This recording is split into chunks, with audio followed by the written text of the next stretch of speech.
Okey, kenapa ada keganasan yang gila dalam ummah? Ia tidak hanya tiba-tiba muncul macam tu je kan?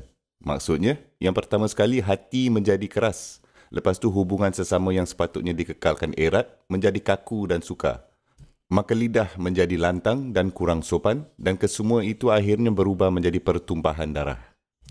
Jadi sehingga kita tidak dapat nak melembutkan diri apabila lidah kita tidak dapat menjadi lembut ketika hubungan kita dengan Allah Subhanahu Wa Taala dan hubungan erat dan rapat kita tidak dapat nak diperbaiki untuk menjadi bertambah baik, maka kita tidak boleh komplain langsung jika ada beberapa orang saling membunuh antara satu sama lain kerana kita juga termasuk dalam sebahagian daripada kitaran itu.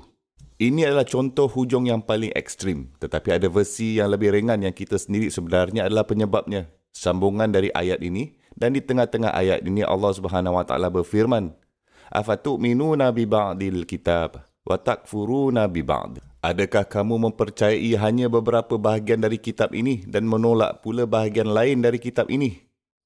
Okey, bagaimana seseorang boleh buat macam tu? Tak ada orang akan datang dan berkata dengan cara, saya percaya dalam surah ini, tapi surah seterusnya saya tak tahu, saya seorang kafir, saya tak percaya. Kan? Kamu sebenarnya ambil keputusan memilih bahagian agama yang mana dan hanya yang sesuai untuk kamu. Dan bahagian agama yang mana yang aku boleh abaikan dan tak kisah. Faham? Dan orang melakukan benda ni dengan beberapa cara yang berbeza. Bagi sebilangan orang, faktor luaran agama, berapa panjang janggut sangat penting. Penutup kepala sangat penting. Anda harus memakai syalwar kamis atau thawb dan itu adalah pakaian Islam. Atau komplain lelaki ni tidak mempunyai janggut. La haula wala quwata illa billah. Muka dia haram. Atau yang itu pula tak pakai hijab lah pula. Jenis tudung apa yang kamu pakai tu? Ada rambut terkeluar tu. Inna lillahi wa inna ilaihi raji'un. Dan apabila anda akan pergi ke rumah seseorang untuk jemputan makan, dari mana kamu mendapat ayam itu? Kamu beli dari tempat halal ke tak? Kamu buat tak pemeriksaan latar belakang yang lengkap tukang sembelih ayam dan daging itu? Kamu tahu tak di mana tukang sembelih itu dilahirkan? Berapa banyak haiwan dia dah sembelih setakat ini? Dan adakah dia menyebut Bismillah Allahu Akbar dengan betul atau tak? Kalau tak, saya tak mahu makan ayam inilah. Saya makan salad je cukup. Lepas tu saya boleh balik.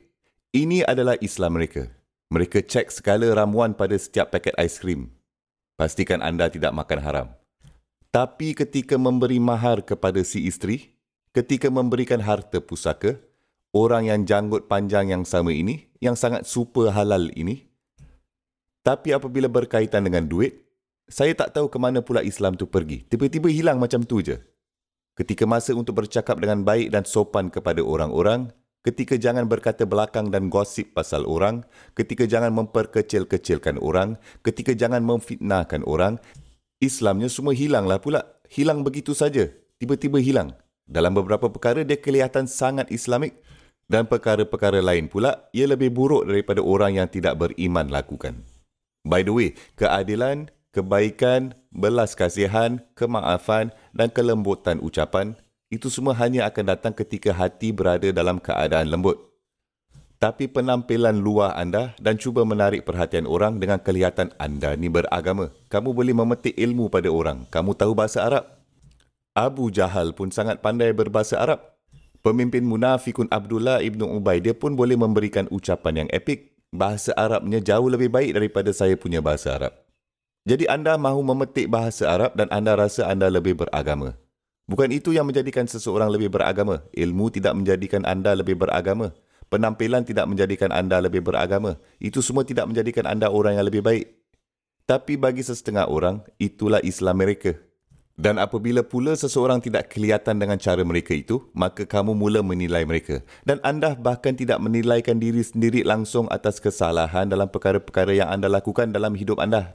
Dan cara anda berurusan dengan orang. Walaupun dalam cara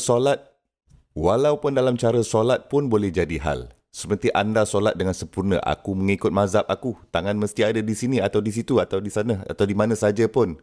Dan dalam solat, kamu nampak jemaah kat sebelah kamu yang tangannya berada sedikit lebih rendah dari lutut dan sebaik saja salah selesai, kau punya rukuk tu tak mencapai 90 darjah lah. Kau tu perlu betulkan rukuk kau. Mengapa kamu perlu cek solat orang lain ni? Kamu ni dah kenapa? Ini adalah hati yang tidak terharu langsung dengan peringatan Allah Subhanahu Wa Taala.